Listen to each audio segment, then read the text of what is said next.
Bonsoir et bienvenue sur le plateau de l'Esprit des Lettres, votre émission consacrée aux livres de religion et de spiritualité. Le KTO vous la propose chaque mois en lien avec le Jour du Seigneur et la Procure. Mais nous ne sommes pas, pour cette dernière émission de la saison, installés à la Procure place Saint-Sulpice à Paris, comme toujours, mais nous sommes à Boulogne-Billancourt, à l'ouest de Paris, dans une Procure qui a été installée ici il y a 7 mois, une librairie qui marche très bien et nous honorons par notre présence ce succès et cet engagement pour le livre, pour la librairie. Cette librairie s'appelle d'ailleurs la Procure des Curieux, donc tout un programme, il y a de tout ici. Elle est adossée à une paroisse, Sainte-Cécile, qui est tenue par les frères de Saint-Jean. Il y a aussi, vous voyez derrière moi, bien sûr il y a des livres, mais il y a aussi un bar, un petit bar très sympathique, un foyer d'étudiants, un centre paroissial, bref, c'est une librairie au cœur d'un centre urbain et paroissial qui démontre que l'Église sait aussi inverser la tendance dans cette période de crise, que tout n'est pas négatif, qu'il y a des exemples très positifs. C'est ici ce soir dans cette Procure de Boulogne-Billancourt. La crise, nous allons en parler abondamment parce qu'elle est au cœur des 3 livres dont nous allons parler ce soir avec leurs auteurs invités, évidemment, sur le plateau. Jacques Benoît Rocher, bonsoir. Bonsoir. Alors, vous êtes dominicain, votre habit l'indique, régent des études de la province dominicaine de France, vous nous direz ce que cela signifie tout à l'heure, professeur de théologie morale à l'Université catholique de Lyon. Vous étiez venu l'an passé pour un livre stimulant sur la doctrine sociale de l'Église et vous revenez cette année avec un petit livre également très original. Le titre fait peur, Quand l'Église s'effondre, c'est publié au Cerf, mais le sous-titre est très important. Petit itinéraire spirituel pour rester debout, malgré tout, entre parenthèses. Donc tout un programme, en effet, qui se lit vite, qui fait du bien, par ces temps un peu déprimés, disons-le, parce que vous ébauchez une sorte de méthode pour tenir dans la tempête. Et cette méthode, vous allez la puiser très loin, puisque c'est à l'école de votre fondateur, Saint Dominique. C'est un livre capital. François-Marie Houman, bonsoir. Bonsoir. Vous êtes un religieux, alors vous n'êtes pas dominicain, vous nous expliquerez les différences tout à l'heure. En blanc également, père abbé des chanoines réguliers Prémontré de Mondai en Normandie. Vous êtes aussi un docteur en théologie et vous avez déjà publié plusieurs ouvrages, vous êtes déjà venu ici d'ailleurs sur ce plateau, et vous publiez au Cerf un livre qui s'intitule « Que sert à l'homme de gagner l'univers ?» C'est au fond, c'est le sous-titre « La vie religieuse à l'écoute de Saint Marc ». Donc c'est une longue méditation sur les 3 vœux, au fond, qui forment la vie religieuse, la pauvreté, la chasteté, l'obéissance. Tout ça à la lumière de la vie du Christ, essentiellement, tel que, évidemment, l'évangéliste Marc la rapporte. C'est un livre intense, parce qu'il est vrai. Il porte sur la grâce, mais aussi l'exigence de la vie religieuse, de l'engagement religieux. Et il est vraiment utile en cette période troublée de l'Église. C'est un livre urgent. Joachim Boufflet, bonsoir. Bonsoir. Alors, on ne vous présente pas. Vous êtes un spécialiste internationalement reconnu des phénomènes mystiques sur lesquels le Vatican vous consulte régulièrement.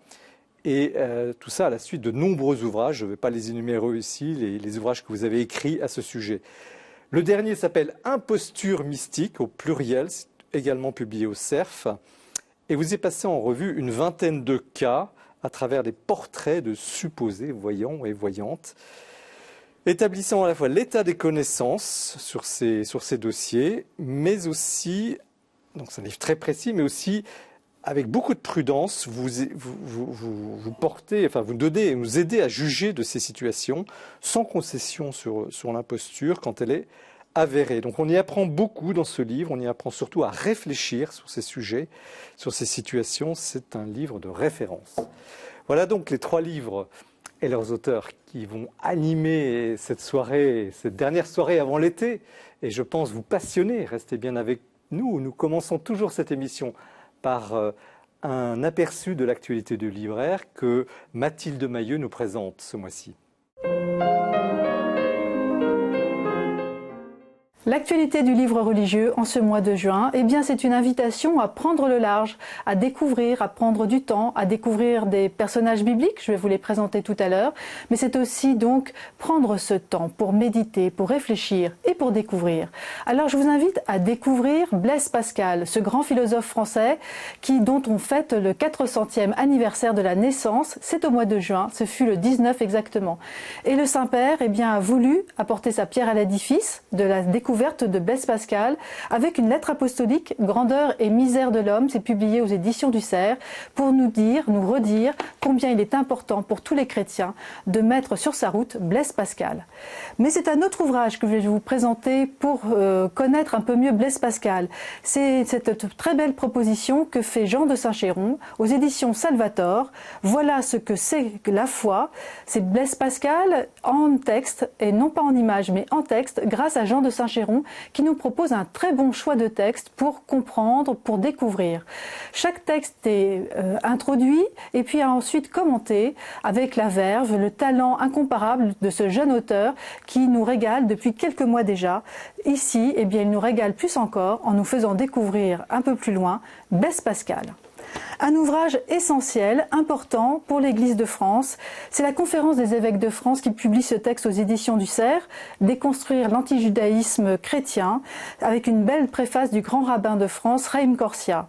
C'est un ouvrage qui permet justement de dépasser tous ces clichés qui empoisonnent eh bien, les relations entre l'Église et le judaïsme depuis bien longtemps. Des clichés qui sont à la fois hostiles et méprisants. C'est pour aller au-delà que l'Église de France a proposé ce parcours à la fois simple et pédagogique extrêmement éclairant. C'est une déclaration de fraternité, comme le formule si bellement eh bien, le grand rabbin de France, Raïm Corsia, dans sa préface. Des personnages bibliques, comme je vous le disais tout à l'heure, avec deux grands personnages que proposent les éditions Cahiers Évangile. Le premier numéro, le numéro 204, propose Moïse, un géant modeste, écrit par le bibliste et jésuite Jean-Louis Ska. Une belle façon de découvrir un peu mieux Moïse, dont on a peu d'ouvrages, sur lequel nous avons peu d'ouvrages. Et puis enfin, aussi une figure féminine peu commune, c'est celle de Jézabel que propose le hors-série Cahiers Évangile numéro 204. Jézabel, une personnalité fascinante mais très controversée qui véhicule une image féminine bien peu plaisante.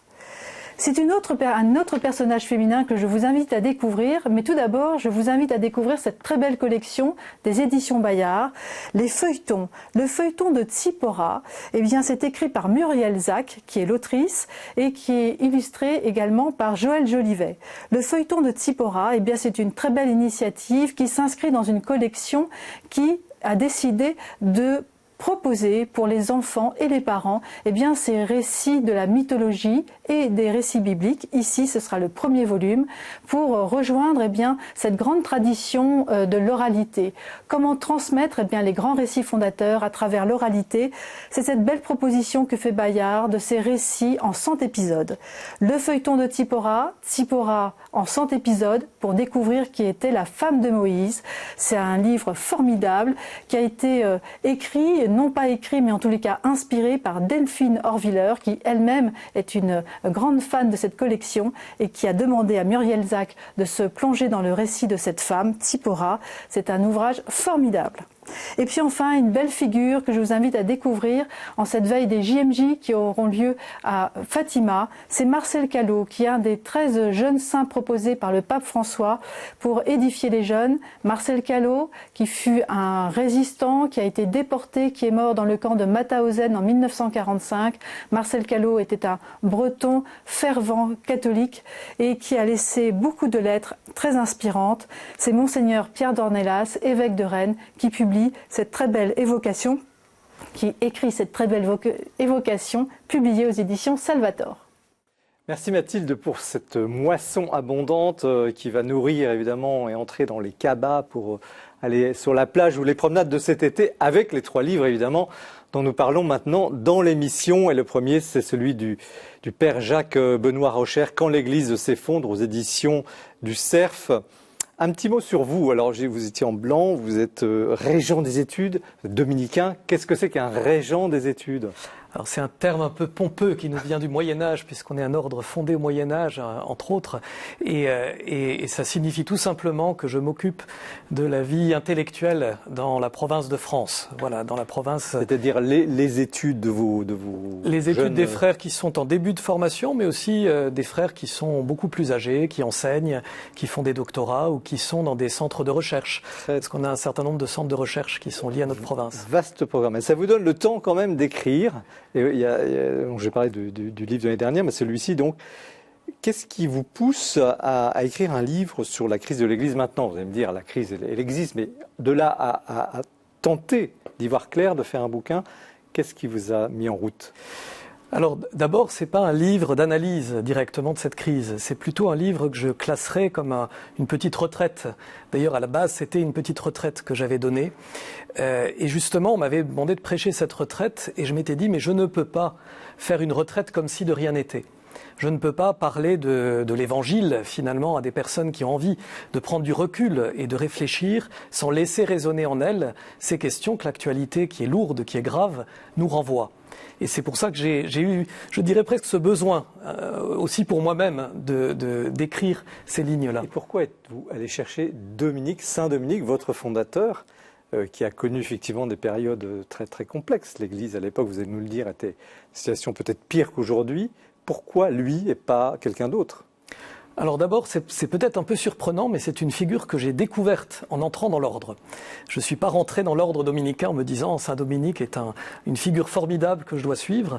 C'est une figure que j'ai appris à aimer dans l'ordre. Et elle m'est venue finalement assez spontanément quand je me suis dit on est dans une situation où l'Église vacille.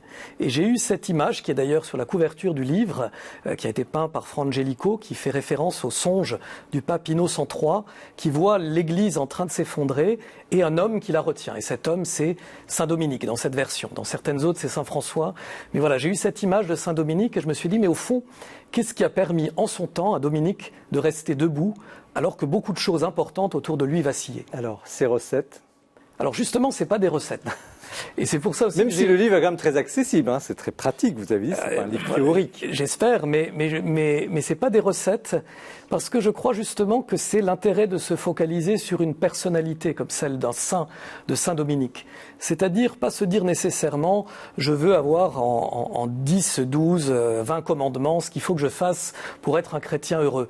Mais c'est se dire je regarde comment quelqu'un a pu vivre dans une période qui n'est pas tout à fait comparable à la nôtre, mais qui par certains égards s'en rapproche. Comment est-ce qu'il a pu trouver en lui-même des ressources spirituelles pour traverser aussi ces crises? Quelle était en quelques mots la situation de l'Église à l'époque? Alors c'est une situation où l'Église est à la fois relativement installée. On dit que Dominique rencontre des légats du pape très richement vêtus. Les années donc précisément? Alors c'est au XIIIe siècle, fin du XIIe siècle, début du XIIIe. Des légats du pape très richement vêtus et qui n'arrivent plus à parler à la population parce qu'il y a une espèce de distance qui s'est créée et énormément de ce qu'on pourrait appeler aujourd'hui des sectes qui prospèrent un petit peu partout. Et Dominique se rend compte que le message de l'Église ne passe plus toujours bien et en même temps les chrétiens ne sont pas suffisamment formés pour recevoir la bonne saveur de l'Évangile. Voilà. Sans tirer des recettes, quelle est la méthode au fond pour diagnostiquer peut-être la crise actuelle et puis trouver quelques pistes pour avancer? Alors d'abord la méthode, je pense qu'elle consiste à se rappeler qu'on a des racines et des racines profondes. Je crois qu'aujourd'hui, un des grands risques, c'est soit de nier la gravité de la crise qu'on traverse, soit de se laisser écraser complètement par elle. Et il me semble qu'on n'arrivera pas à la fois à tenir debout personnellement et aussi à faire évoluer ce qui doit évoluer et qui est important, si on ne retrouve pas en nous-mêmes ces racines.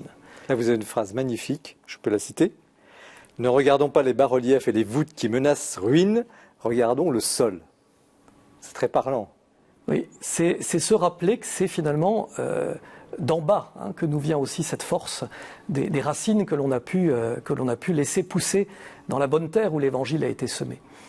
Vous dites aussi nommer les problèmes. C'est pas facile pour l'Église de dire exactement. Elle a mis du temps. On va pas rentrer dans les détails, mais quel est l'enjeu de dire les choses publiquement, suscitant donc le scandale? Est-ce que ça guérit quelque chose de dire? Je crois que dire les choses, oui, guérit toujours. Le Christ nous dit quand même que la vérité nous rendra libres. Donc il faut qu'on le prenne avec sérieux, cette phrase. Je crois qu'institutionnellement, évidemment, il y a quelque chose d'important. Mais je ne voudrais pas me situer simplement sur ce niveau institutionnel, même si, encore une fois, il est capital. Mais je crois que chacun de nous, on doit pouvoir se dire, oui, il y a des choses qui se sont mal passées dans l'Église, qui ont été gravissimes. Et en même temps, ça ne va pas remettre en cause profondément notre foi. Encore une fois, ça ne veut pas dire qu'on veut passer l'éponge et se dire c'était un mauvais rêve dont on pourrait se passer d'ici quelques mois, d'ici quelques années.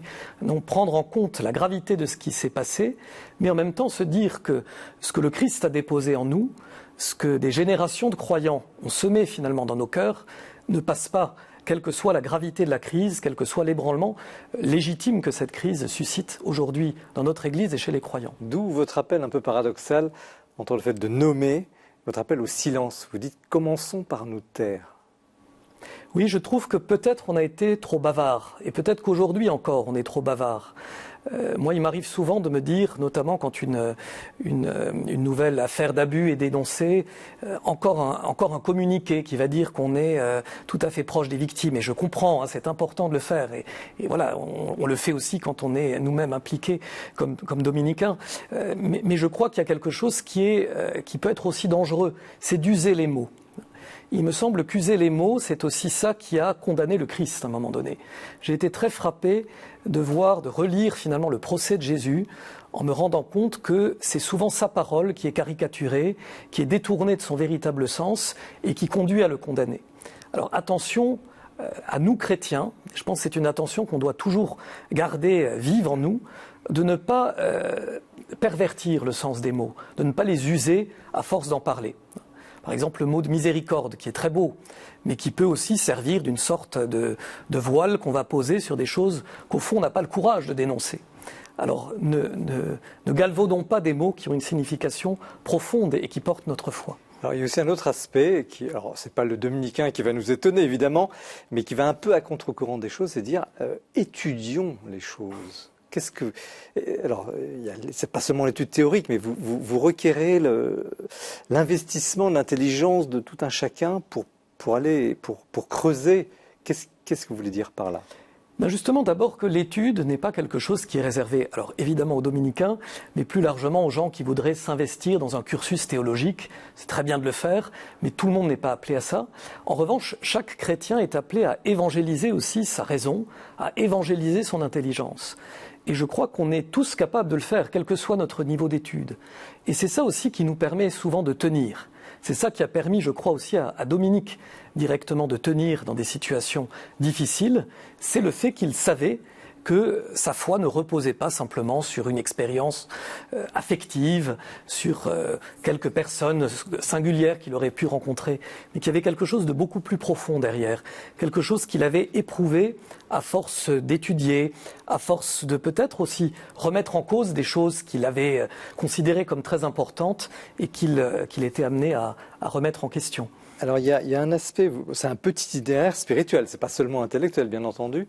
Vous parlez relativement peu de ce qu'on appelle les sacrements de l'Église, l'Eucharistie par exemple. Vous êtes plus sur une sorte d'attitude au fond. Vous voudriez que les chrétiens adoptent un peu, s'approfondissent. Est-ce que c'est bien ça? Est-ce que c'est une volonté de ne pas trop parler de tout ce que l'Église propose habituellement pour renaître, à savoir les sacrements? Alors, évidemment, les sacrements sont importants, je ne vais pas dire le contraire. Je crois que peut-être celui qui serait le plus important dans ce livre, c'est le baptême. C'est redécouvrir qu'a été déposé en nous cette vie de Dieu. Cette vie de Dieu que rien, absolument rien, ne peut venir renverser. Et ça, je crois que c'est une invitation à redécouvrir cette dimension en nous. J'en parle un petit peu dans un chapitre où je parle de la bonne odeur que chaque chrétien peut... La bonne odeur de sainteté. La bonne odeur de sainteté qui renvoie au saint crème que le baptisé reçoit aussi et à son baptême et à sa confirmation, qui nous rappelle que Dieu veut que nous ayons une bonne odeur, que nous avons une bonne odeur comme chrétiens et que nous devons la retrouver, cette bonne odeur-là. Mais Père, il y a un aspect que vous développez qui est, d'ailleurs, on voit les gens qui passent ici, on est dans une paroisse, on en profite, qui vont, je crois, à une adoration permanente ici, ce qu'on appelle le pape on parle beaucoup, la sainteté ordinaire. Est-ce qu'il y aurait une bonne nouvelle dans cette sainteté ordinaire que l'on ne voit pas et qui tient en quelque sorte l'Église en ce temps de crise?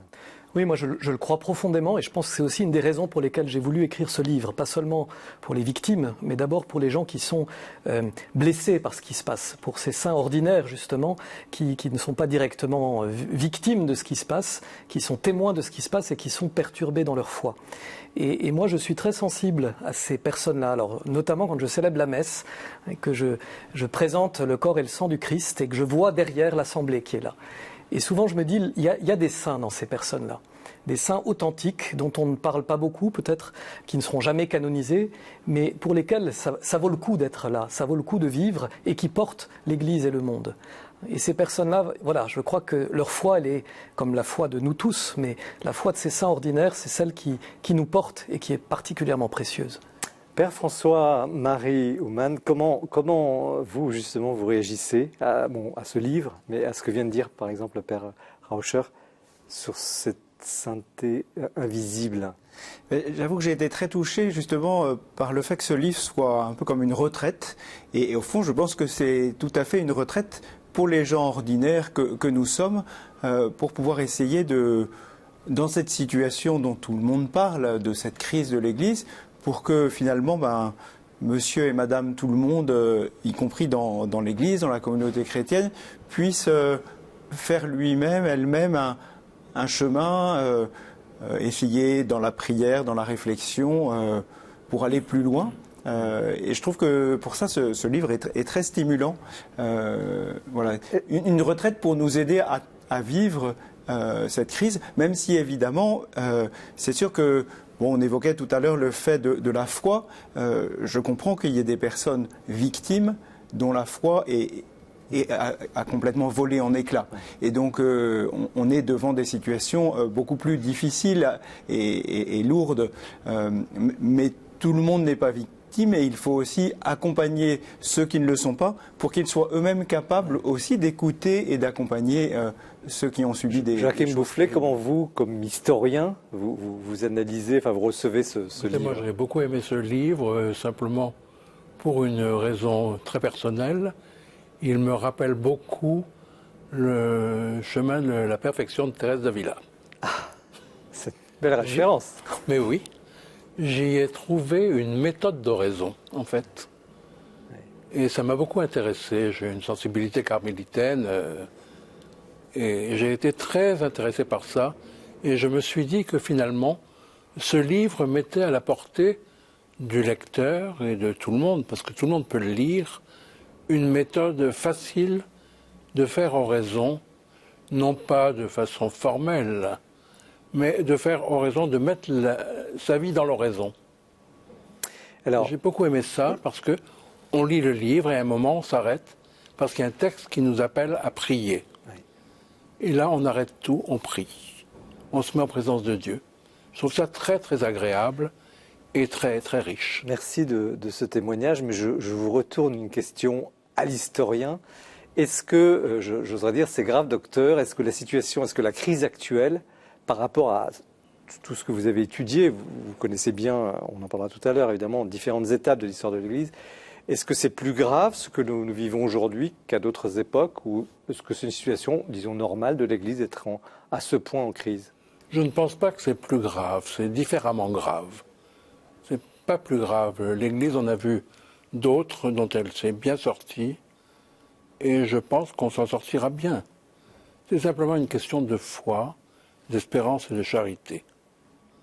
À partir du moment où ces vertus sont cultivées et mises en pratique dans le peuple de Dieu, je crois qu'il ne faut absolument pas désespérer.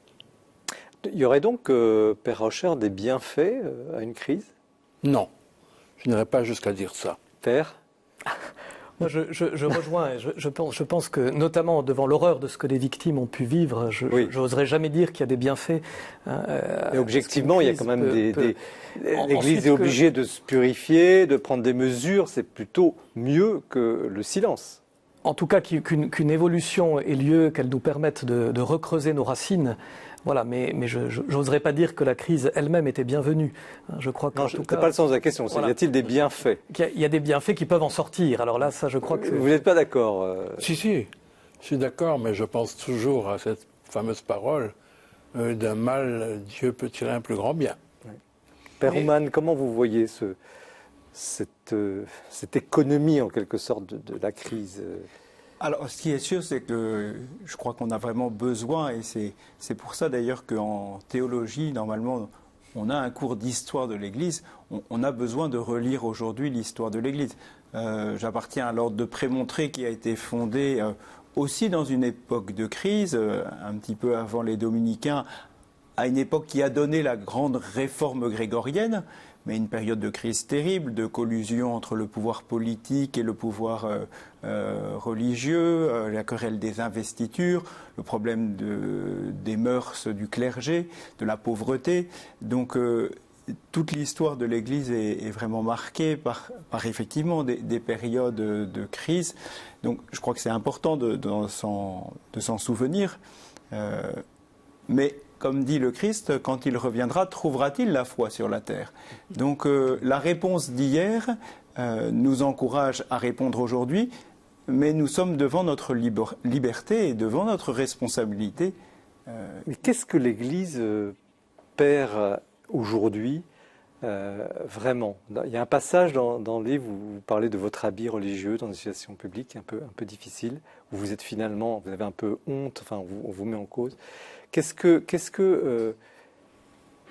l'Église perd cette fois-ci, dans cette crise actuelle? Son image? Ou qu'est-ce qui tombe et qu'est-ce qui renaît? Je crois que ce qui tombe, et j'espère que ce qui tombe, c'est effectivement tout ce qui était mensonge, je pense, par rapport à la dénonciation du mal, par rapport à une fidélité à l'Évangile, qui évidemment, par rapport à une fidélité à une tradition aussi. Moi, ça me frappe beaucoup que quand on regarde beaucoup d'éléments quand même de la tradition chrétienne, on voit qu'on aurait pu avoir des digues qui n'auraient pas dû sauter. Et que c'est en réalité parce qu'on n'a pas été fidèle et au message de l'Évangile, et évidemment aussi à la tradition et aux institutions aussi, telles qu'elles se sont développées au fur et à mesure des siècles, qu'on est dans beaucoup de cas arrivé à ces situations d'abus absolument épouvantables. Donc peut-être ce qu'elle a perdu, c'était à mon avis ce sens profond du dépôt de la foi et de la tradition qui devrait l'habiter profondément. Est-ce qu'il n'y a pas eu, vous avez évoqué la question du mal, Jacques Inblouflet, parce que tout à l'heure on va en parler, une naïveté sur la question du mal, de la capacité du mal à s'introduire dans les rouages de l'Église, dans les cœurs, à une époque, effectivement, peut-être les années 80, 70, où finalement tout était beau, tout marchait bien, et en fait pas tant que ça. Ce n'est pas une naïveté. Naïveté ou auto-aveuglement? Je vous pose la question, monsieur le professeur. Je crois que l'historien ne peut pas encore répondre. On n'a pas le recul suffisant encore. Mais est-ce qu'il y a eu Actuellement, on pencherait plutôt pour une naïveté. Mais, pour l'instant, moi, je suis dans le doute. Père Ouman, vous êtes théologien. Je vous pose la même question. Naïveté ou... J'évoque à un moment dans mon ouvrage le fait qui m'a assez frappé que les constitutions anciennes de nos ordres religieux avaient une part pour les punitions. Et que nos constitutions modernes, contemporaines, ont laissé, celles qui ont été rédigées après le Concile Vatican II, ont laissé de ce côté cet aspect de punition, comme si finalement il y en aurait plus besoin. Et voilà, je crois qu'il faut revenir à un réalisme qui fait que voilà, on n'est pas des anges et quand on fait le mal, il faut, c'est tout à fait dans la Bible, il faut qu'il y ait des sanctions, sinon on n'a plus de limites et au-delà des limites, eh bien c'est le chaos. Père Rauscher, est-ce qu'il n'y a pas aussi une tentation, parce que vous l'abordez indirectement en différents endroits, mais je voudrais vous poser la question à chacun, est-ce qu'il n'y a pas une tentation du repli dans ces situations? Comme aujourd'hui, on va se dire, ah ben dans telle communauté, au moins, eux, ils sont bien, etc. Ce qu'on a pu dire d'ailleurs pour des communautés que l'on croyait bien qui finalement ont été touchées. Comment ne pas céder à cette tentation du repli? quel qu'il soit d'ailleurs. Oui, et ça, je crois que c'est vraiment un des énormes enjeux, parce que cette tentation du repli, elle nous menace à cause, évidemment, de cette crise des abus, mais elle nous menace aussi, notamment dans nos pays occidentaux, parce que, de fait, la communauté chrétienne est de plus en plus réduite. Et je crois que ça, c'est absolument mortel, hein, le repli. Le repli sur une manière, finalement, d'exprimer sa foi chrétienne, mais le repli aussi à l'égard du monde extérieur. Et ça, c'est pas du tout traditionnel, hein. Quand on voit dans toute la tradition chrétienne, elle est habitée par une ouverture à la pluralité, elle est habitée aussi par une ouverture au monde. Alors une ouverture qui n'est pas nécessairement de bénir tout ce qui se fait dans le monde, mais d'entendre qu'est-ce qui, dans le monde extérieur, peut venir aussi nous prendre à rebrousse-poil, nous interroger sur nos pratiques. Donc le repli, pour moi, il est mortel. Joachim Boufflet. Aussi, je suis entièrement d'accord. Est-ce que c'est la grande tentation? Probablement. À mon avis, il faut revenir simplement aux bases, à l'évangile, pour éviter le repli. Tout simplement. Oui.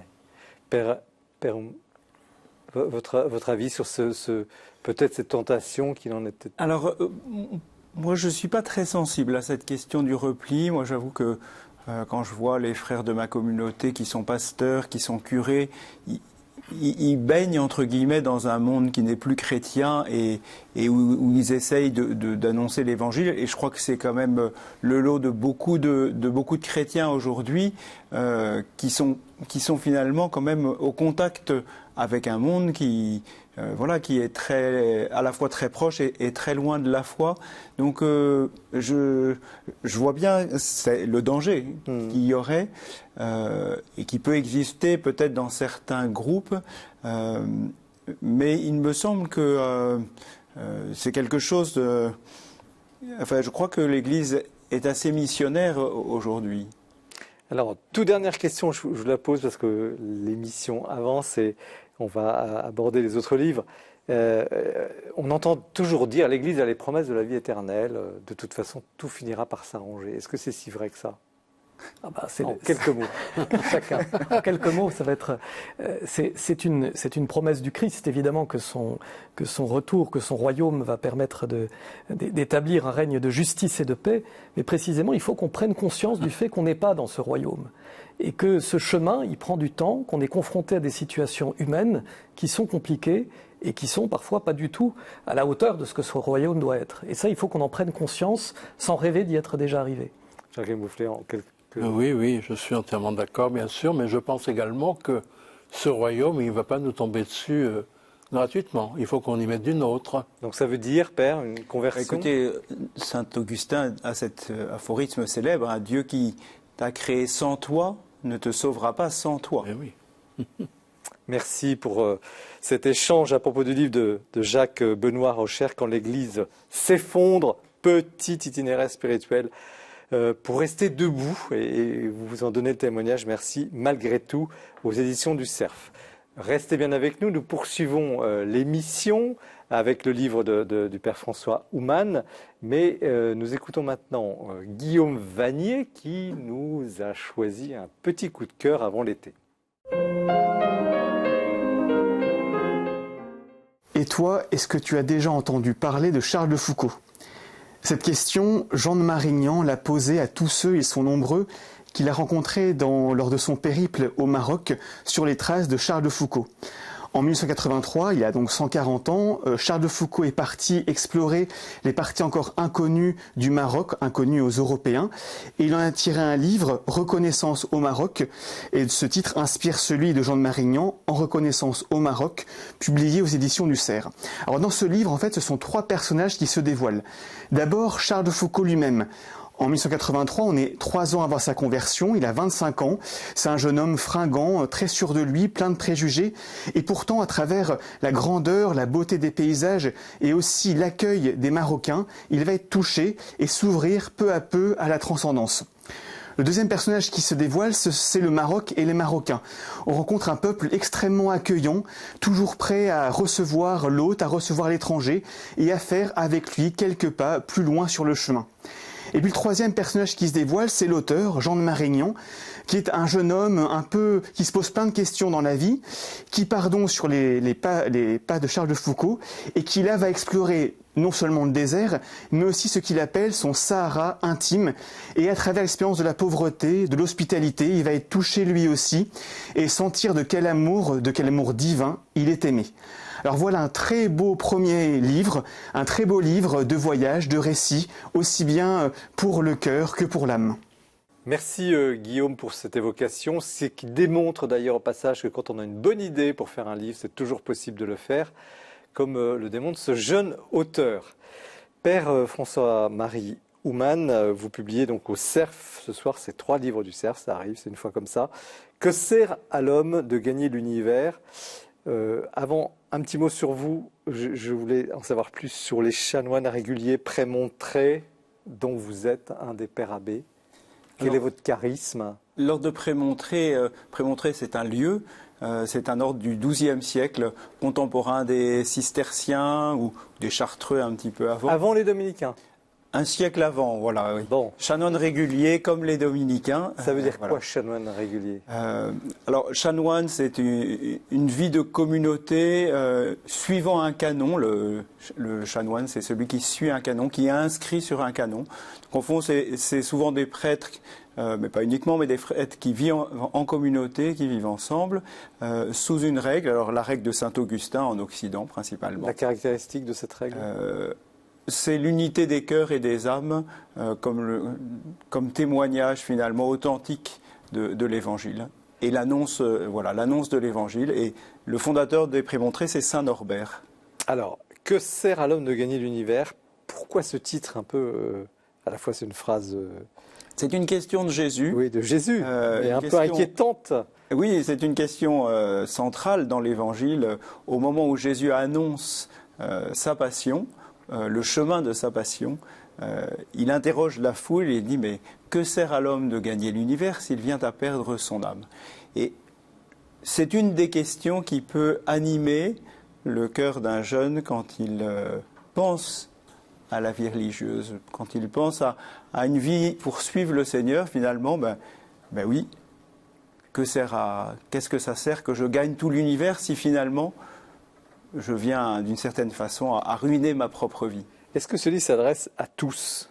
Vous parlez de la vie religieuse, c'est un livre sur la vie religieuse, mais... La vie religieuse dans la théologie de l'Église, c'est fondé sur le baptême. Ce n'est pas un autre sacrement comme le mariage ou comme l'ordination. Donc, ce qui concerne la vie religieuse, d'une certaine manière, intéresse tous les baptisés. Donc c'est déjà un peu plus large. Et puis... je crois qu'en parlant de l'Évangile, l'Évangile a la vocation de rejoindre tout homme, toute femme. Pourquoi écrire cette méditation sur, au fond, les vœux religieux, on va y venir, aujourd'hui ? Est-ce que c'est un lien avec la crise que l'Église traverse ? Alors ça a un lien, oui et non. C'est-à-dire, vous savez, je pense au mot du cardinal Henri de Lubac qui disait « Il n'y a rien de pire d'avoir appris son catéchisme contre quelqu'un ». Et donc, je ne crois pas que c'est d'abord contre la crise que j'ai voulu présenter ce qu'est la vie religieuse, si vous voulez. On ne peut pas parler de la chasteté uniquement à partir des abus sexuels ou parler de l'obéissance uniquement à partir des abus d'autorité. Et donc il faut repartir d'une source vraiment positive, et la source par excellence, bien sûr, c'est l'Évangile. Alors pourquoi avez-vous choisi l'évangile de Marc et pas un autre évangile pour guider votre méditation ? Alors, au départ, je voulais en choisir 2. Et puis j'ai déjà été submergé par tout ce que j'ai découvert dans un évangile. Et je me suis dit que voilà, il fallait être modeste. L'évangile de Marc, c'est un évangile assez dramatique, où il y a une tension dramatique dans tout cet évangile. Et au fond, ce qui m'a intéressé, si vous voulez, c'est de lire un évangile en entier. Souvent, et les chrétiens écoutent beaucoup de passages de l'Évangile à la messe, dans la liturgie, morceau par morceau. Mais quand on lit un Évangile du début à la fin, on est saisi. Et l'Évangile de Marc est particulièrement saisissant. Alors, quels sont, on parle des vœux, parce que c'est le cœur du livre, hein, vous méditez sur ces 3 engagements. Donc, pourriez-vous, en quelques mots, nous rappeler finalement la nature, l'enjeu de chacun de ces vœux, qui sont mal compris ? Bon, pauvreté, tout le monde comprend, mais chasteté, obéissance, on comprend mal. Oui, alors c'est vrai que j'essaie de les reprendre dans un contexte plus large, c'est-à-dire que le premier millénaire chrétien, la vie religieuse, a été centré d'abord sur des vœux de conversion et au fond de stabilité ou de vie commune, et puis qui se sont déclinés, et souvent un peu d'obéissance, qui se sont déclinés ensuite obéissance, pauvreté, chasteté. Non pas qu'on les ignorait avant, mais ils étaient inclus en quelque sorte dans ce grand vœu de conversion. Et quand vous ouvrez l'évangile de Marc, la première page de l'évangile, c'est l'appel de Saint Jean-Baptiste à la conversion. Et donc, et puis Jésus appelle des disciples, donc il constitue une communauté. Et puis Jésus libère un guéri dans la synagogue, il fait preuve d'autorité. Donc on se trouve tout de suite pris dans la question de l'obéissance. Et ainsi de suite. Donc finalement, l'Évangile nous guide. Et vous ne répondez pas à ma question. C'est quoi ces vœux? Qu'est-ce que c'est que l'obéissance? Qu'est-ce que c'est que la chasteté? Alors je crois que l'obéissance, c'est fondamentalement une écoute, une disponibilité intérieure au Seigneur, à la recherche de sa volonté. C'est l'écoute du supérieur quand même dans la vie religieuse, non? C'est aussi l'écoute du supérieur parce que nous ne sommes pas en pure relation directe avec Dieu, nous sommes avec Dieu en relation à travers une médiation. Le Christ, c'est le médiateur. Et donc, il y a beaucoup de médiation dans notre vie. Et à travers ces médiations, Dieu nous parle. Et par exemple, dans votre fonction de père abbé, vous portez cette croix pectorale, vous demandez parfois à des frères de faire quelque chose qu'ils n'auraient peut-être pas envie de faire, enfin vous leur demandez l'obéissance? Ils ont fait vœu d'obéissance, comme moi aussi j'ai fait vœu d'obéissance. Donc nous sommes les uns et les autres pris dans ce vœu. Et c'est sûr qu'il m'arrive parfois d'avoir demandé ou de demander à des frères. Mais quel est l'enjeu au fond? Pourquoi faut-il obéir à ce point? Je crois que sur le plan spirituel. Sur le plan spirituel, l'obéissance, elle est la recherche au fond d'une réponse au projet de Dieu, d'une réponse à ce que le Seigneur veut pour ce monde, pour chacun d'entre nous. Et finalement, l'obéissance est le moyen de chercher à faire de notre vie une réponse. Vous savez, je crois que il y a un chemin d'alliance à travers la Bible. Dieu appelle et nous sommes invités à répondre. Ce n'est pas une annihilation de la volonté? Alors c'est au contraire un engagement de la volonté. C'est aussi un engagement de la liberté. C'est quand on devient de plus en plus libre et qu'on cherche à répondre à la volonté de Dieu, qu'on entre vraiment dans la voie de l'obéissance. C'est beaucoup une question d'écoute. Voyez. Et la question de la chasteté qui est aujourd'hui évidemment terriblement mise au cœur de la place publique avec tous ces scandales, qu'est-ce que c'est qu'au fond la chasteté qui est demandée par vœu dans l'engagement religieux? Alors bien sûr c'est une grande question. Hein. Je dirais que la chasteté c'est la sainteté de nos relations interpersonnelles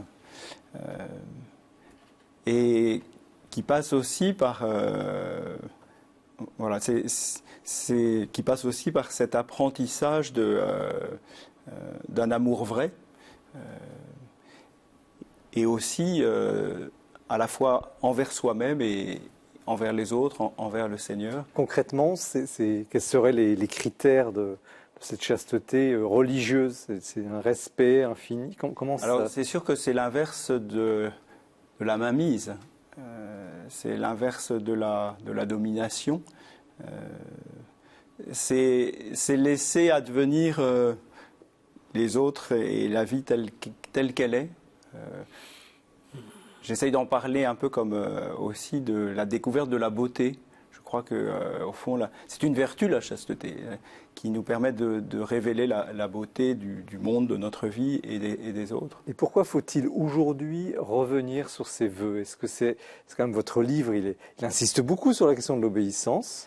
Parce que il développe chacune de ces vœux vertus. Oui. Pourquoi?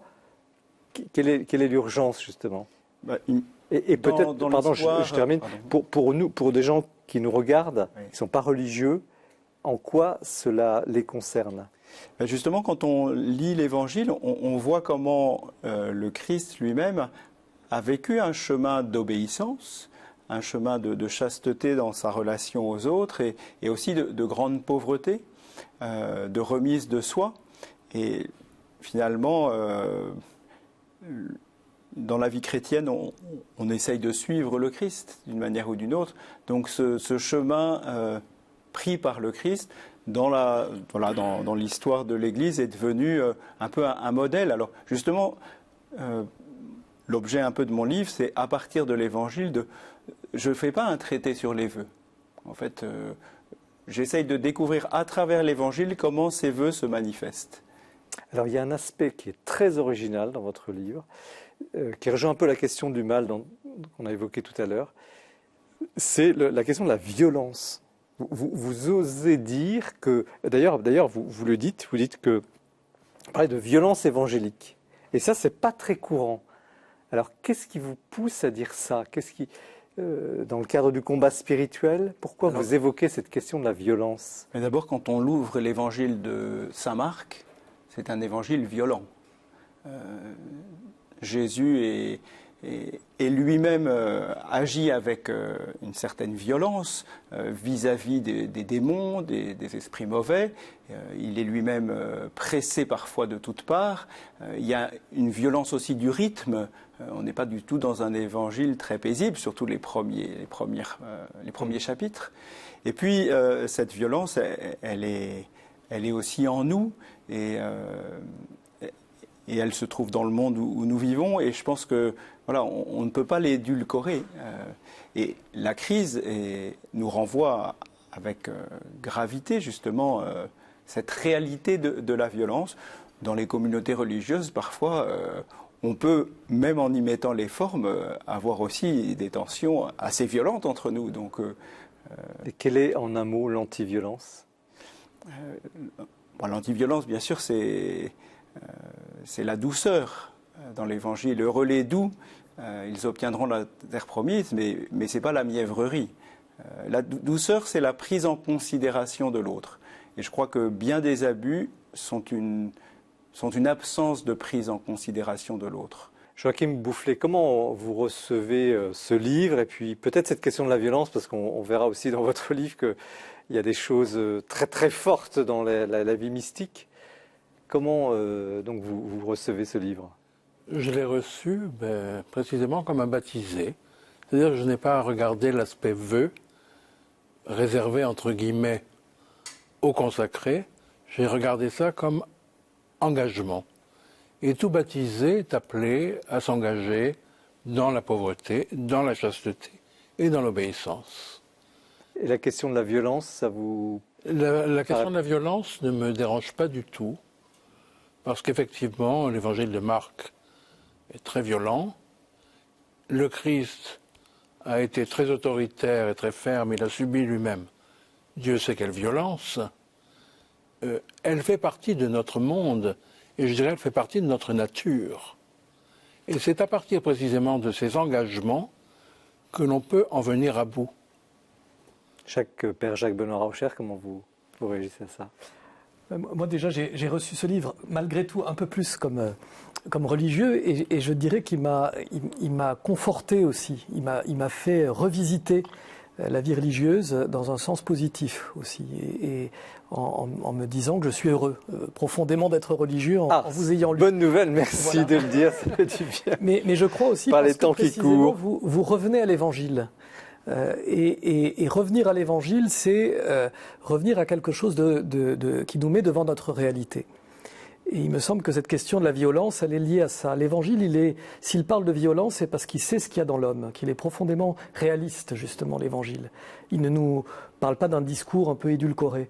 Et il me semble que c'est important de revenir à cette réalité de ce qu'il y a dans l'homme, et l'Évangile le fait au plus haut point.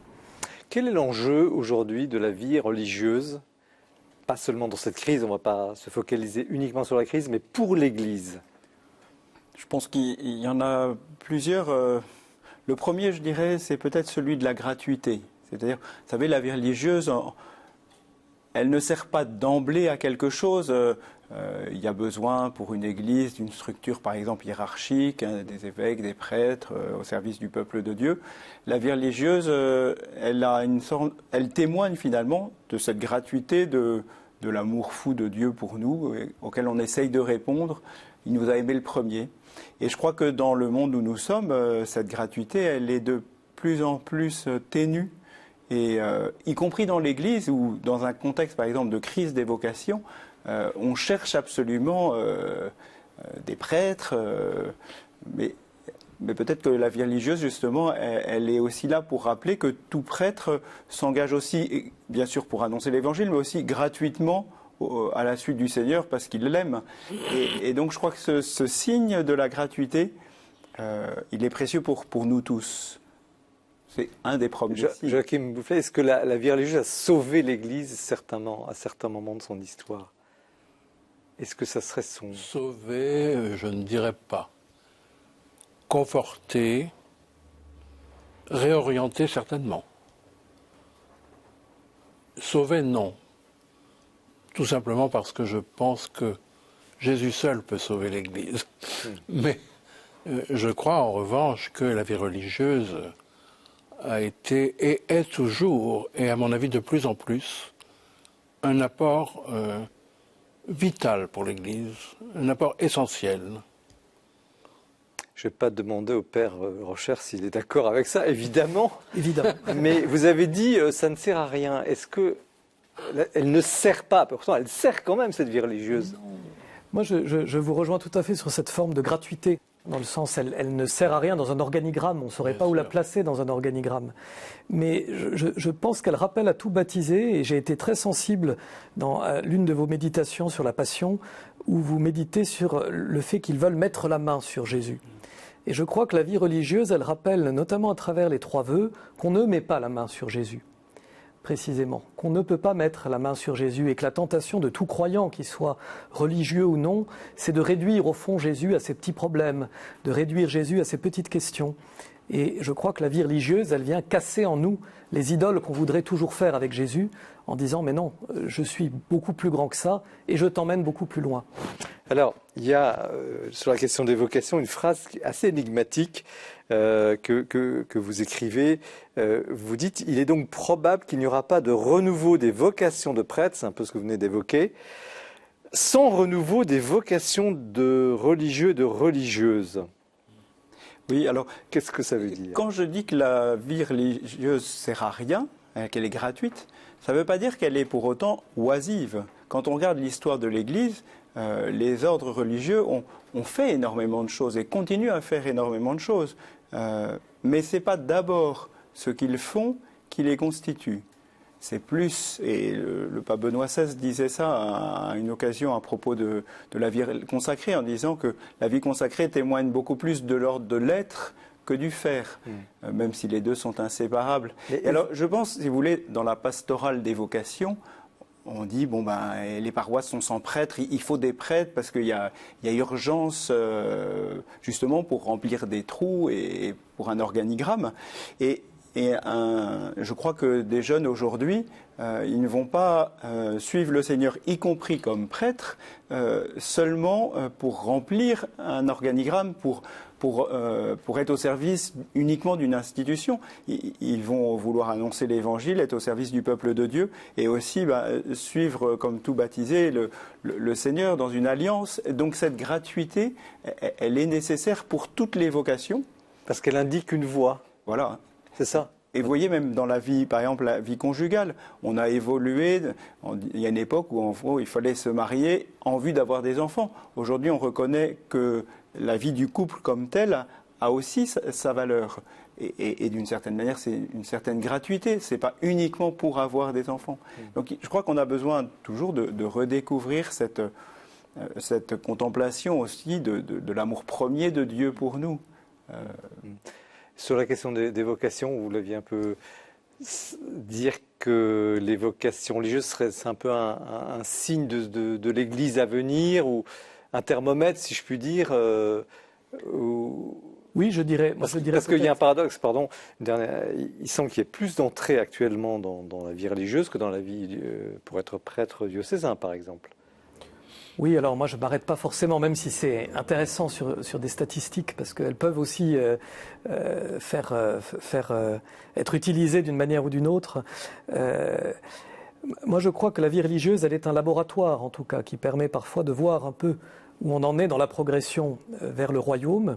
Je crois aussi qu'il y a un autre élément qui est très important, peut-être qu'on ne met pas toujours assez en avant aujourd'hui, notamment dans la question des vocations, c'est le caractère de manque auquel la vie religieuse aussi renvoie.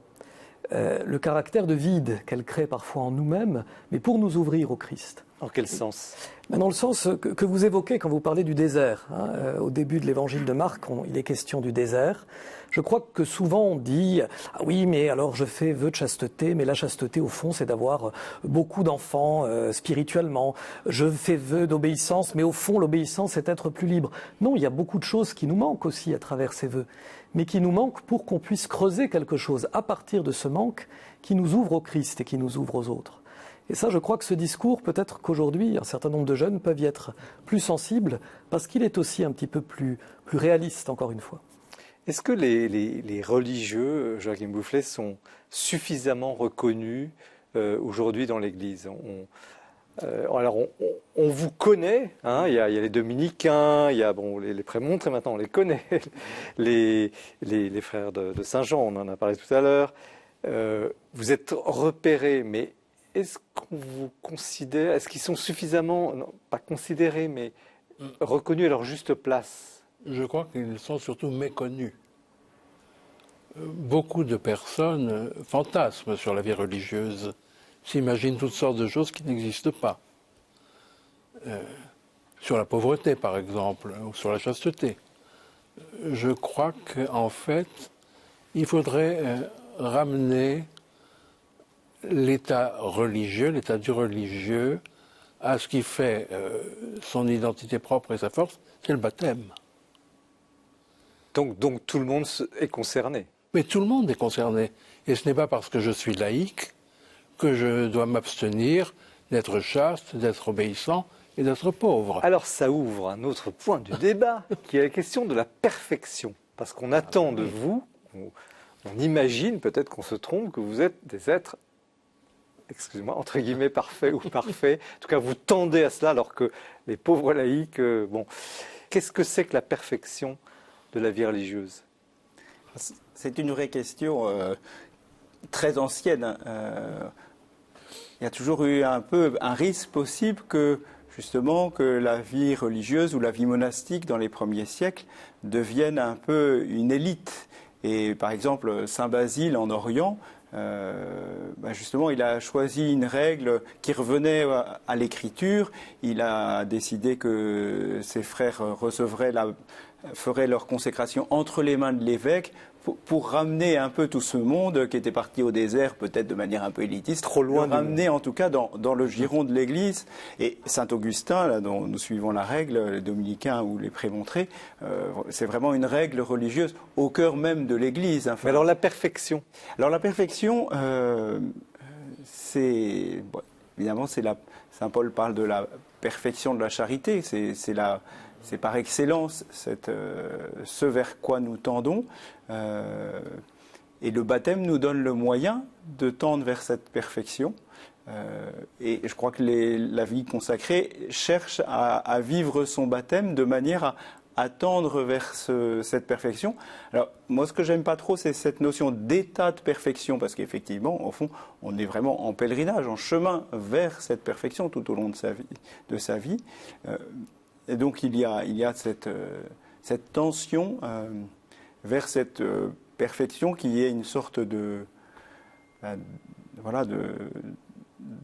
la vie du Christ puisse pleinement s'épanouir dans notre vie.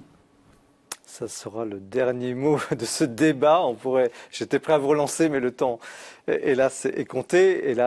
Mais c'est aussi pour le bien de l'émission. Et merci de rester avec nous pour le livre de Joachim Boufflet, Imposture mystique, qui sera le 3e plateau de cette émission. Donc merci au père François Ouman, que sert à l'homme de gagner l'univers, au cerf.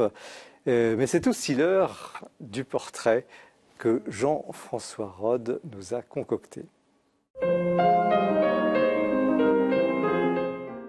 Aujourd'hui, je voudrais vous parler d'un auteur bien connu de l'esprit des lettres et qui mérite bien d'être connu, Denis Moreau. Denis Moreau, c'est un philosophe, il est professeur d'histoire de la philosophie à l'université de Nantes, c'est un essayiste, bon, il a passé tous les diplômes, il est normalien, première agrégation, c'est un spécialiste de Descartes, de Malebranche, de Spinoza. Mais ce qui m'intéresse le plus ce soir, c'est que, en fait, il a décidé de prendre la plume pour expliquer le christianisme à ses contemporains et le défendre, en montrer la pertinence, en montrer la validité. Et comme il le fait avec un talent exceptionnel, on a envie absolument de le recommander. Alors prenez par exemple, comment peut-on être catholique ? Il constate, il a dit qu'il avait constaté que ses collègues régulièrement lui disaient « Mais comment, Denis, toi qui es un type bien, intelligent, sympathique et tout, comment peux-tu être encore catholique ? C'est une histoire du passé, c'est fini. » Et donc, agacé, il a décidé de faire un livre pour leur dire pourquoi il était catholique, quelles étaient ses raisons, pourquoi le catholicisme était vraiment pertinent, et même, parce qu'il aime bien être un peu offensif, que pour trouver en fait les clés d'une vie bonne, d'une vie droite, d'une vie heureuse, d'une société juste, eh bien, où est la concurrence ? Et il a aussi beaucoup d'humour, donc au milieu du livre, il épingle tout un tas de bêtises qui sont dites à propos du christianisme et du catholicisme. Il cite les noms, je vous assure, c'est jubilatoire. De même, il a fait aussi, pour la vie, point d'interrogation, court traité du mariage et des séparations. Et là, il est parti d'un constat que beaucoup de ses amis divorçaient, alors qu'il les avait vus se marier en étant sûrs que c'était bien, que c'était des gens responsables, qu'ils avaient bien préparé, que tout était OK. Et donc, c'est pareil, il fait une analyse fine des raisons un peu qu'on peut voir à ces séparations, y compris quelque chose qui est moins courant, comment en fait le père du mensonge, le menteur, le diviseur, s'attaque spécialement à ce qui lui fait le plus de tort. Et puis après, il définit avec la philosophie et avec aussi sa propre expérience ce que peut être un mariage pour la vie. De même, il a fait aussi un peu son avant-dernier en tout cas, paru en poche, Résurrection.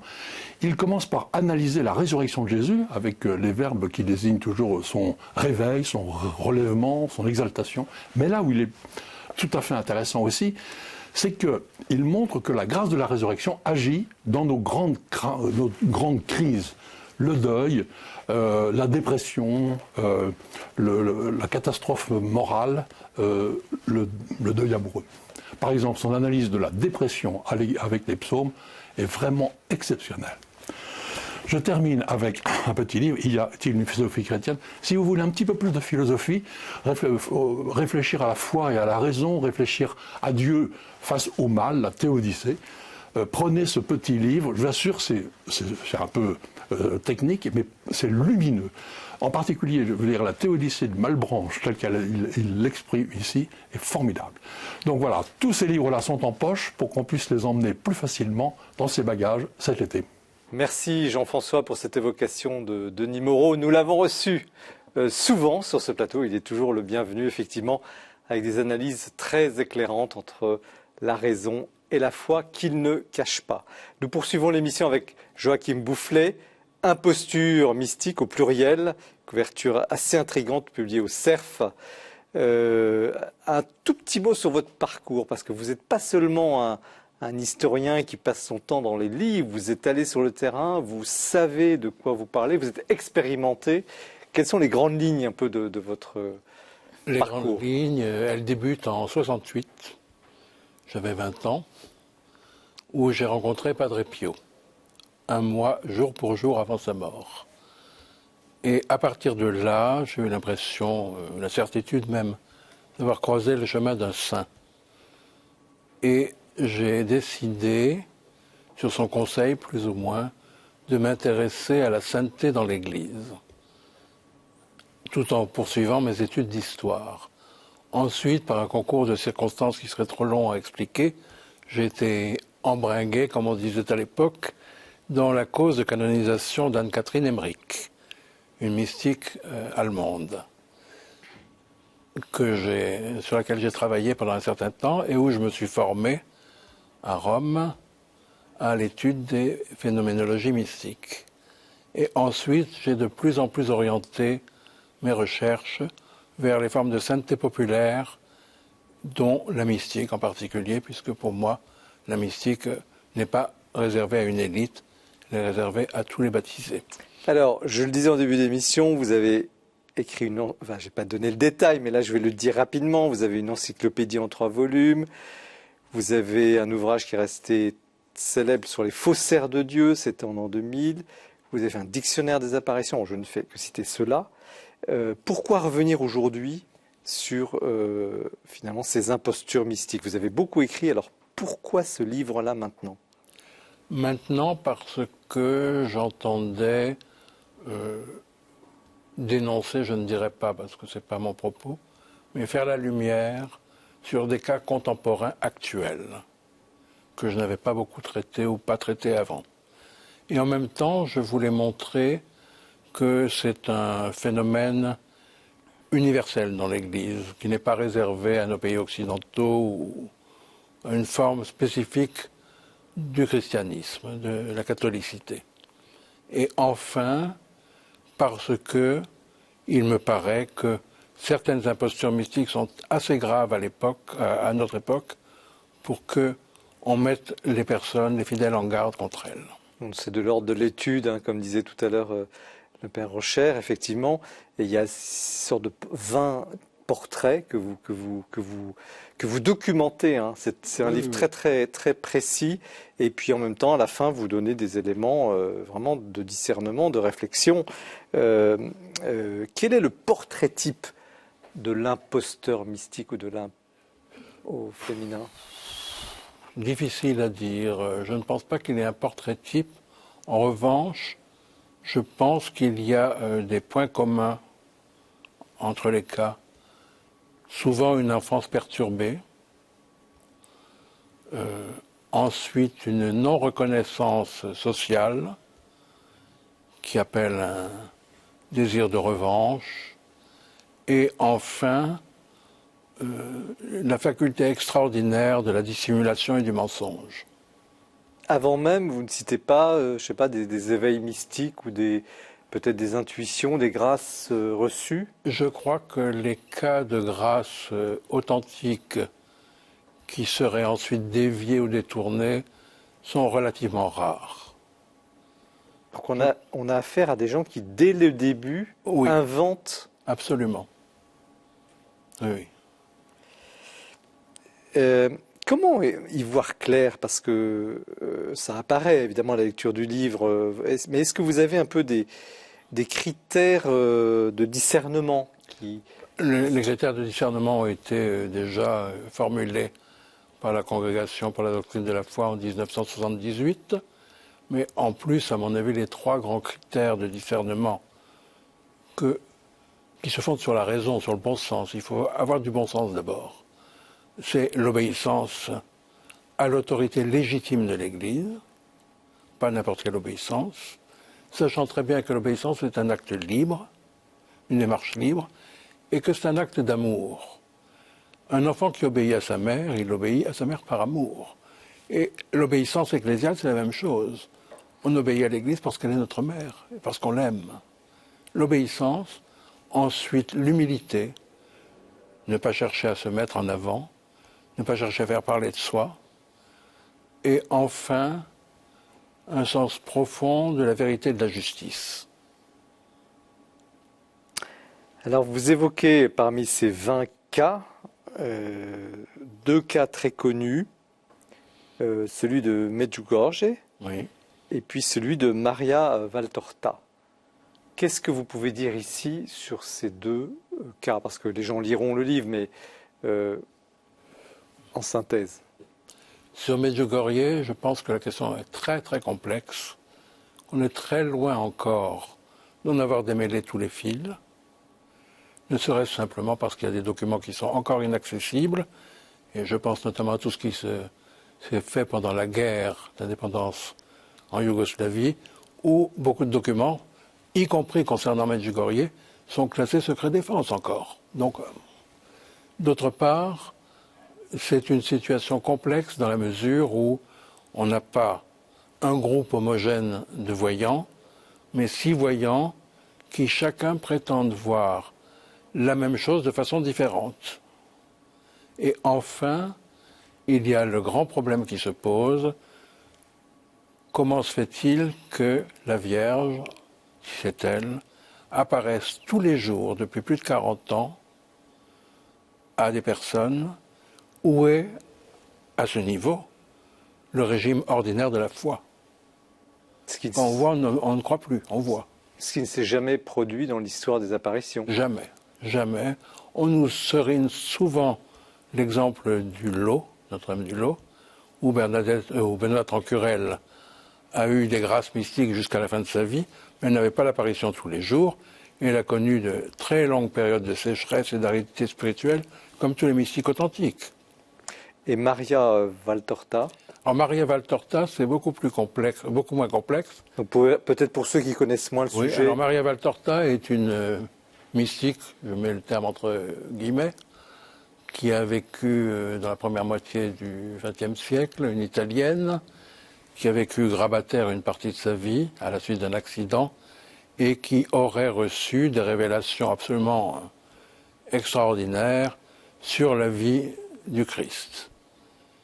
Au point qu'elle a écrit l'équivalent de 10 volumes, que l'on a d'ailleurs intitulé à un certain moment le 5e évangile. Or, précisément, cet intitulé dénonce exactement l'imposture, parce que ces écrits sont considérés par beaucoup de croyants, même en toute bonne foi, non seulement comme des compléments aux lacunes, entre guillemets, de l'Évangile, à tout ce qu'on ne sait pas, mais en plus comme un véritable 5e évangile.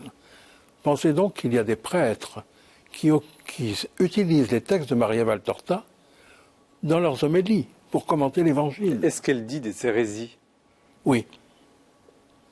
Elle dit au moins 2 hérésies sur la préexistence de l'âme et sur le mystère de la Vierge Marie. Mais quant au récit lui-même, est-ce qu'elle raconte Le récit, des choses il est très déroutant parce que il est d'un foisonnement et d'une richesse extraordinaire en matière archéologique, historique, etc., théoriquement. Et en même temps, il comporte des passages très scabreux, pour ne pas dire grossiers, et des inepties totales. Est-ce qu'elle a copié des choses? Est-ce qu'elle s'est inspirée d'autres Elle dit qu'elle ne s'est inspirée que de la Bible et d'un dictionnaire. J'ai du mal à le croire. Et si c'est vraiment le cas, je me dis que c'est beaucoup plus grave que prévu. Qu'est-ce que vous dites? Il y aurait des forces occultes derrière. Parce qu'avoir des connaissances de cet ordre à ce point, humainement, c'est pas possible. Mais qu'est-ce que vous dites aux gens qui, de bonne foi, s'inspirent de ces récits? Revenez à l'Évangile, là est la vérité. Et relisez attentivement Maria Valtorta, non pas en continu, mais en fractionnant, et vous verrez qu'il y a des choses qui ne tiennent pas debout. Alors il y a un autre aspect, effectivement, vous comprenez que ce sujet est très sensible Oui. pour nos amis téléspectateurs, mais il est abordé et il faut l'aborder, et vous l'abordez, c'est la question de Marthe Robin. Oui. Le livre n'est pas consacré à Marthe Robin, vous en avez fait un sur Marthe Robin, mais plusieurs fois vous avez des mentions, vous dites, là ça ressemble à... Et que pouvez-vous dire justement à ce sujet? Parce que c'est là aussi un sujet en développement. Oui, mais Marthe Robin, je crois d'abord qu'on a fait un procès d'intention au père de Mester. Donc celui qui a écrit un livre il y a quelques années pour dénoncer, entre guillemets, la fraude mystique de Marthe. En plus, je pense que le procès de canonisation, auquel j'ai un peu participé, a été mal engagé. On a voulu faire une sainte mystique, alors qu'il aurait fallu partir d'une sainte malade. une grande sainte malade. Je pense qu'il y a une sainteté en Marthe. Est-elle canonisable? C'est à l'Église de le dire. Mais certainement pas une sainteté mystique. Beaucoup plus une sainteté d'offrande, une sainteté de grande malade qui a engagé sa vie de malade dans l'imitation du Christ. Ça, c'est Marthe Robin. Pourquoi l'Église est à ce point prudente? On a l'impression parfois, justement, quand des faits ont lieu, que c'est peut-être une manifestation divine. Vous savez, moi, je ne trouve pas que l'Église ait été très prudente pour Marthe Robin. On a quand même proclamé l'héroïcité de ses vertus. Oui. C'était peut-être un peu prématuré. Et en même temps, je ne pense pas qu'elle soit très prudente non plus sur Medjugorje. On a autorisé les pèlerinages pour des raisons pastorales, mais ça reste très ambigu. En autorisant des pèlerinages officiellement, on reconnaît, entre guillemets, officieusement qu'il y a quelque chose. Alors, la prudence de l'Église, elle est, à mon avis, à deux mesures. Elle est prudente quand ça l'arrange. Messieurs les clercs, qui veut donner d'abord son avis sur le livre en premier? Père Rocher. Moi, ce qui m'a frappé, c'est de voir l'extrême. Alors, je ne pourrais pas dire diversité, parce qu'on voit des points communs quand même dans les portraits que vous présentez. Mais effectivement, on a évoqué là les plus connus. Hein, oui. Mais vous évoquez toute une série, une galerie de portraits un peu saisissantes de différents faux mystiques ou de différents fraudeurs. Et moi, ça m'a tout de suite effectivement renvoyé une forme de responsabilité, en disant au fond, quand on aborde des questions spirituelles, quand on aborde des questions liées à la foi des personnes, à la prière, on est sur un terrain où on est toujours dans quelque chose qui peut être ambigu, qui est à la frontière. Et donc on a une vraie responsabilité d'être toujours prudent, voilà, et d'avoir un discernement qui est toujours aiguisé, il me semble. Voilà. En tout cas, en fermant votre livre, je me suis dit, on a une grosse responsabilité, nous les chrétiens, par rapport à ces phénomènes mystiques. Père Roman.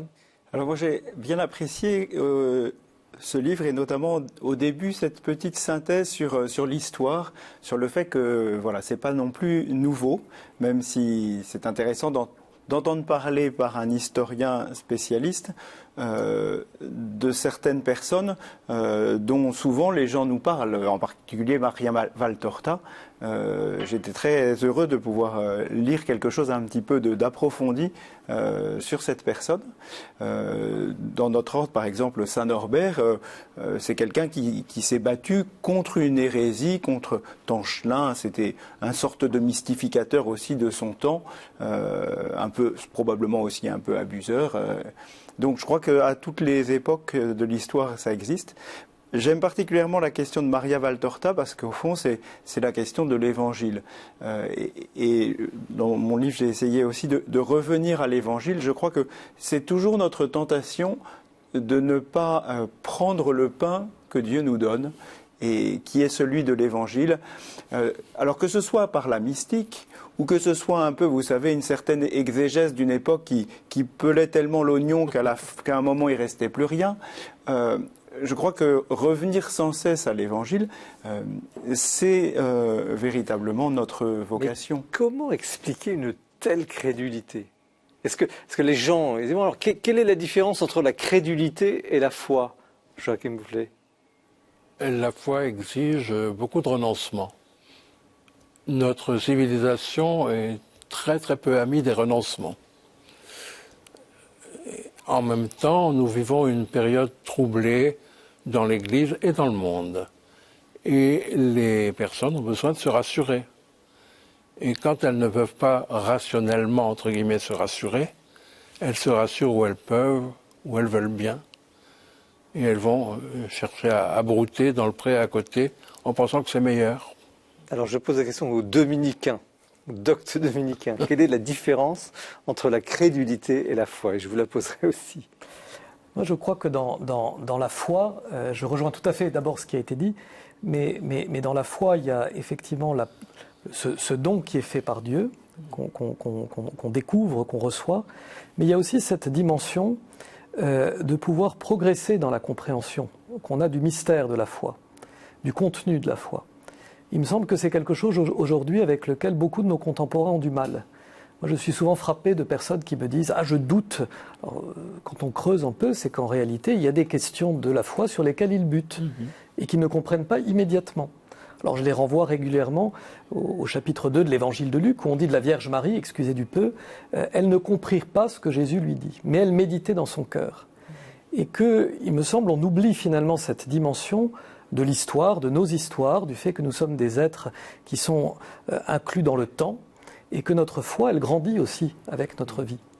Et je pense que la crédulité, elle voudrait être nourrie immédiatement et comprendre tout d'un clin d'œil. Et c'est une des grandes différences avec la foi qui grandit avec l'histoire. Père Ouman. Je dirais aussi que la foi est intelligente, alors que la crédulité risque d'en rester au niveau d'une fascination. Et donc la foi renvoie toujours à la liberté, tandis que la crédulité a tendance à priver un peu la personne de sa réflexion, pour être pris un peu dans un système.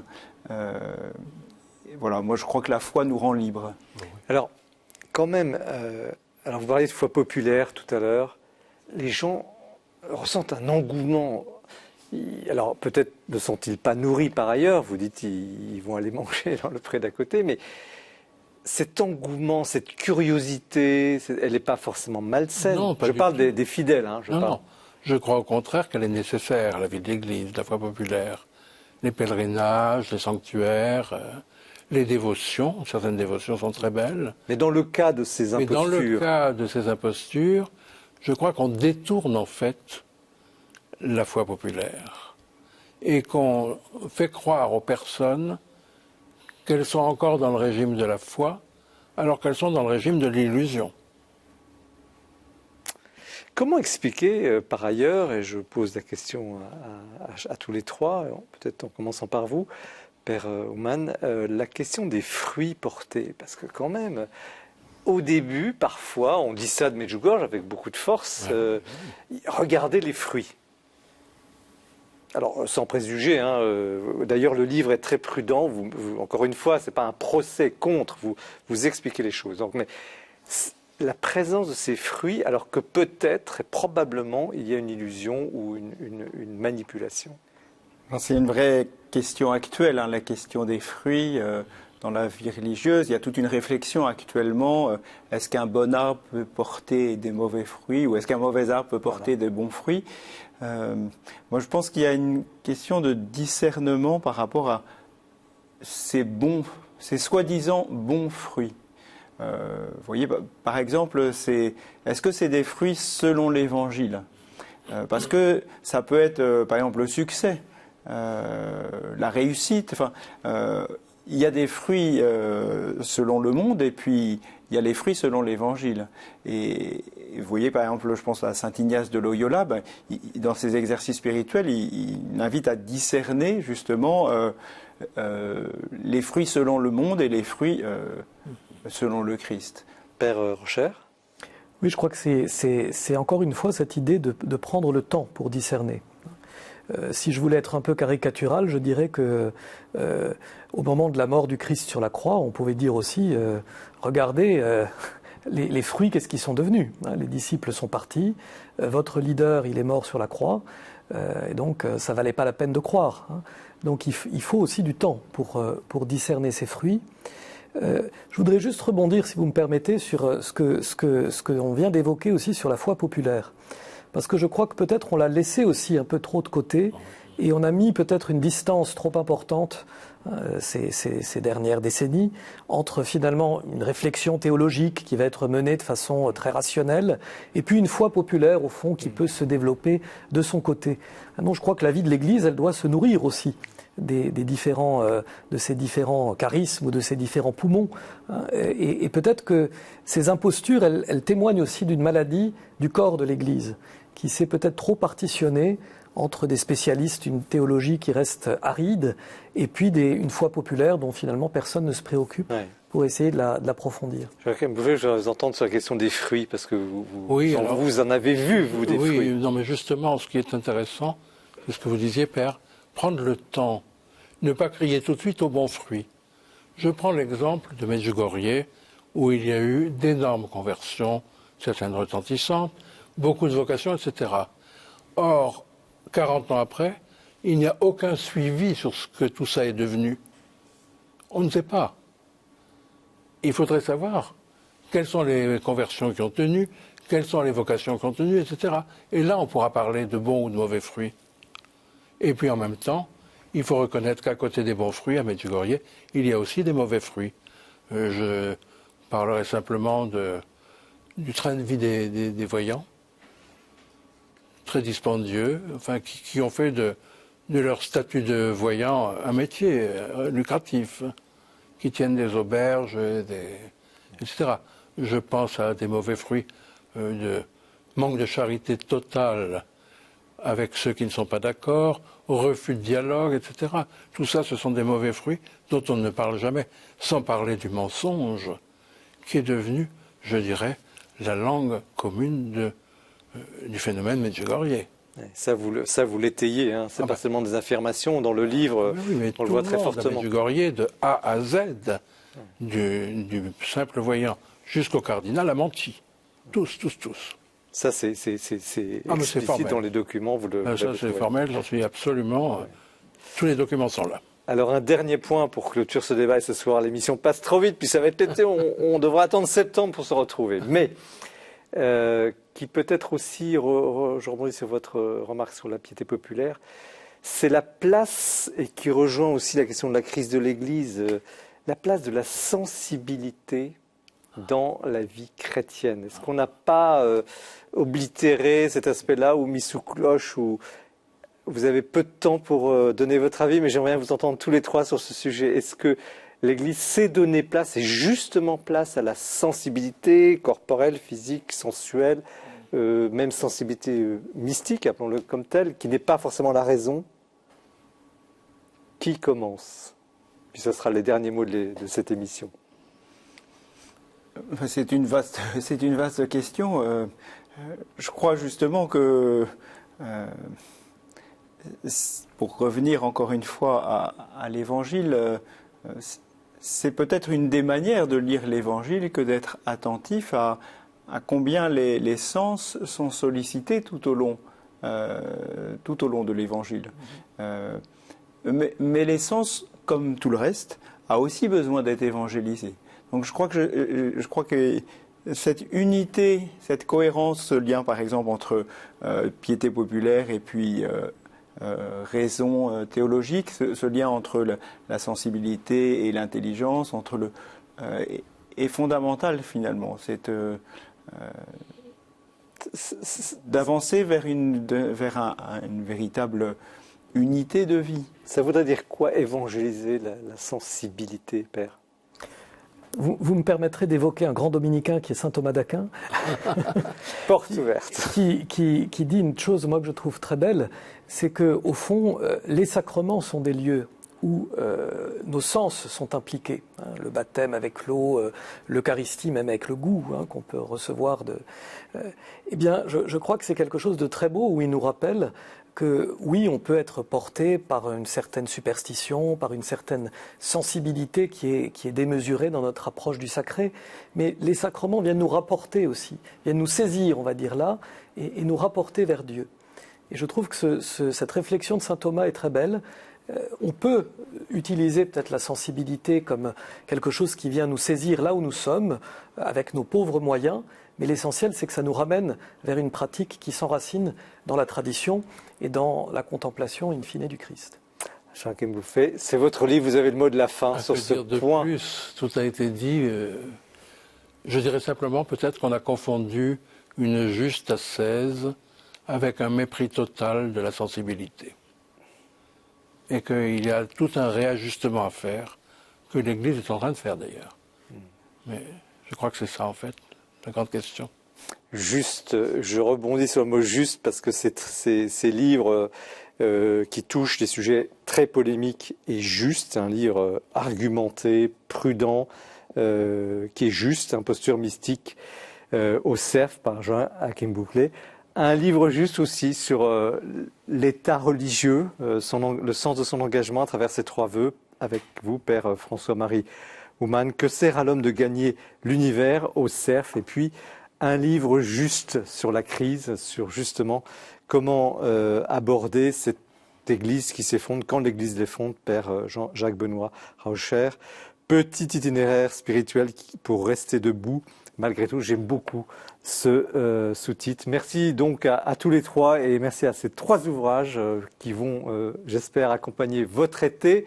Merci de votre fidélité à cette émission. Nous nous retrouvons en septembre. Ce sera probablement à la Procure, place Saint-Sulpice à Paris, avec grande joie, grand plaisir de dévorer, de partager cette passion pour le livre. Vous retrouvez l'émission sur le site de KTO, du Jour du Seigneur et de la Procure. Merci encore. Très bon été à toutes et à tous. Au revoir.